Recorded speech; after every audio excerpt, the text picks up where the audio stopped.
اور یہ اسی طرح یورپ میں اور ممالک میں بھی جو جمہوریت ہے وہ اپنے اپنے وہاں کے لوکل حالات کے مطابق وہ جمہوریت ہے وہاں پہ۔ اب ہم آتے ہیں پرٹیکولرلی پاکستان کے حوالے سے۔ سب سے پہلے میں یہ بتاؤں گا کہ جمہوریت کے بنیادی لوازمات کیا ہیں، یعنی کون سی چیزیں ایسی ہونی چاہیے جن کے اوپر بیس کر کے جمہوریت چل سکتی ہے۔ اس میں یہ ضروری ہے کہ عوام باشعور ہوں اور تعلیم یافتہ ہوں۔ جمہوریت کے لیے عوام باشعور ہوں گے تو اپنے ووٹ کا صحیح استعمال کر سکیں گے، اور تعلیم یافتہ ہوں گے تو ان کو پتہ ہوگا کہ انہوں نے کس جگہ پہ معاشرے کے لیے بہترین رول جو ہے وہ پلے کرنا ہے۔ اس کے علاوہ نظریات اور تحریر و تقریر کی آزادی، یعنی آپ کو اپنے تمام نظریات اور تحریر و تقریر کی آزادی ہونی چاہیے اپنے ملک کی نظریاتی سرحدوں کے اندر، یعنی ایسی آزادی، ایسی بے لگام آزادی جس میں اوروں کے جذبات مجروح ہوں، اس آزادی کی اجازت نہیں ہونی چاہیے، یا وہ آزادی جو ہماری نظریاتی سرحدوں کے خلاف چلی جائے وہ آزادی نہیں ہونی چاہیے۔ لیکن آزادی کے اوپر جبر نہیں ہونا چاہیے، حکومتی جبر نہیں ہونا چاہیے، ریاستی جبر نہیں ہونا چاہیے۔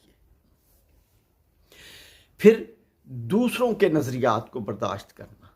جب تمام انسان اکٹھے رہتے ہیں تو ہر ایک اپنے اپنے طریقے سے پلا ہے، بڑا ہے، جوان ہوا ہے، اپنی تعلیم ہے، اس کے اپنا ایک بلٹ ان اس کے اندر ایک ایجوکیشن کا، ایک شعور کا لیول موجود ہے۔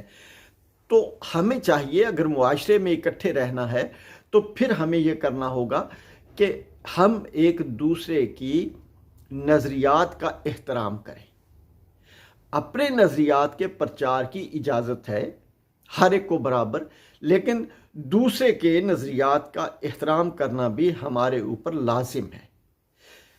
یہ بھی جمہوریت کے لیے ضروری ہے۔ پھر ہے ایمانداری۔ اگر ہم ایماندار ہیں تو ہم اپنی جمہوریت کا دفاع ایمانداری سے کر سکیں گے، اور یہ بھی ایک لازمی امر ہے اس میں۔ اور پھر ہے قومی وفاداری، یعنی ہم جس ریاست میں رہتے ہیں اس ریاست سے وفادار ہونا بھی ہمارا بڑا لازمی جزو ہے۔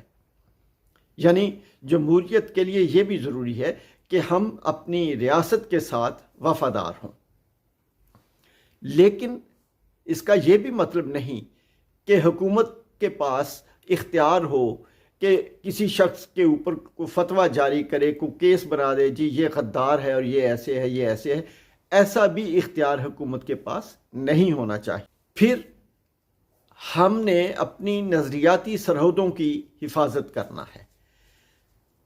یہ بھی عوام میں اتنا شعور ہو کہ جو نظریاتی حدیں ہیں ان کا دفاع کیسے کرنا ہے، یہ بھی بڑا ضروری عمل ہے۔ پھر اس کے بعد سب سے اہم انصاف ہے، سپیڈی انصاف۔ وہ قومیں جن میں انصاف نہیں ہوتا وہ قومیں کامیاب نہیں ہوتی، وہ قومیں بکھر جاتی ہیں، عوام کا اعتماد ان پر سے اٹھ جاتا ہے اور وہ دنیا میں نشان عبرت بن جاتی ہیں۔ انصاف سب سے بڑا عنصر ہے جو جمہوریت کی کامیابی کے لیے انتہائی ضروری ہے۔ اس کے بعد کرپشن سے نفرت، یعنی ہماری ایجوکیشن کا، ہمارے شعور کا لیول یہ ہونا چاہیے کہ ہم کرپشن سے نفرت کریں، کیونکہ کرپشن ایک بہت بڑا گناہ ہے اور اس گناہ کی سزائے موت ہے۔ یہ اتنا بڑا گناہ ہے کہ یہ قوموں کی دولت کو لوٹتی ہے، عوام کا نقصان کرتی ہے، عوام کو غریبی میں دھکیل دیتی ہے، عوام کے اوپر ظلم کرتی ہے۔ یہ کرپشن جو ہے یہ بہت بڑی بیماری ہے۔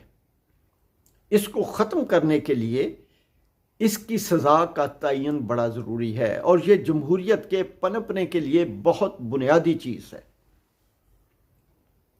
پھر جیو اور جینے دو، یعنی خود بھی جیو اور دوسروں کو جینے بھی دو۔ اس اصول پہ بھی عمل ہونا چاہیے۔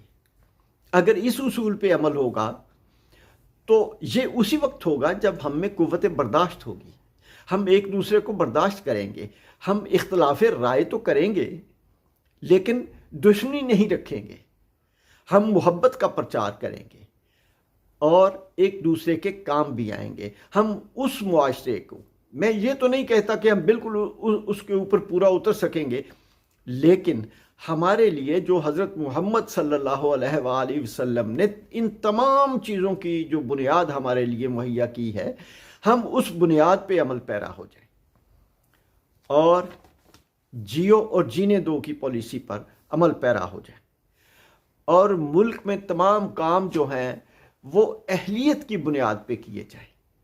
یہ بڑی بنیادی چیزیں ہیں جو جمہوریت کے لیے لازم و ملزوم ہے۔ اب ہم نے دیکھنا ہے، یعنی عوام نے دیکھنا ہے کہ کیا ہم ان پر پورا اتر رہے ہیں، کیا ہم میں یہ ساری چیزیں موجود ہیں، کیا ہم ووٹ کا حق برادری ازم پہ تو نہیں دیتے، کیا ہم ایک دوسرے کی دشمنی میں ووٹ کا حق استعمال تو نہیں کرتے۔ یہ سارا کچھ ہم نے دیکھنا ہے۔ اگر ان سبھی چیزوں پہ عمل ہوگا تو ایک بہترین جمہوریت ماض وجود میں آ جائے گی۔ اس کے ساتھ ہی میں اجازت چاہوں گا۔ اللہ حافظ۔ پاکستان زندہ باد۔